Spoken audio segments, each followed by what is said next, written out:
हम लोग daily life में बहुत बार ये सेंटेंस यूज करते रहते हैं कि मेरे पास समय नहीं है।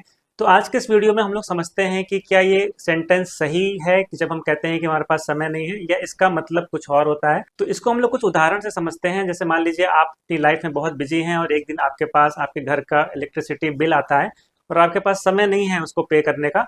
लेकिन कुछ दिन बीतते हैं और एक दिन आपके पास मैसेज आता है कि आज लास्ट डे है इलेक्ट्रिसिटी बिल पे करने का, और अगर आज आपने वो बिल पे नहीं किया तो कल से आपकी जो इलेक्ट्रिसिटी है वो कट हो जाएगी। अब उस दिन आप कितने भी बिजी हों, लेकिन आप टाइम को मैनेज करेंगे और वो बिल पे करेंगे।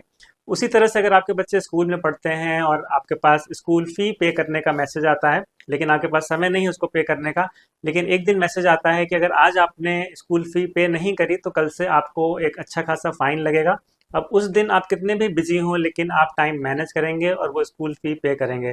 तो इन दोनों एग्जाम्पल से हम ये समझ सकते हैं कि हमारे पास हर उस चीज़ के लिए समय निकल आता है जो हमें इम्पोर्टेंट लगती है।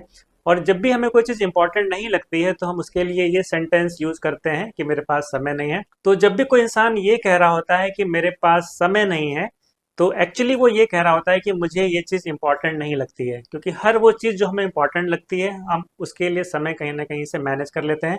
इसको हम दूसरी तरह से भी कह सकते हैं कि जिन चीज़ों को आज हम कह रहे हैं कि इसके लिए हमारे पास समय नहीं है, जब उसकी इम्पोर्टेंस हमारी लाइफ में बढ़ने लगती है तो उन्हीं चीज़ों के लिए समय अपने आप निकलने लगता है, या हम उन्हीं चीज़ों के लिए समय अपना मैनेज करने लगते हैं।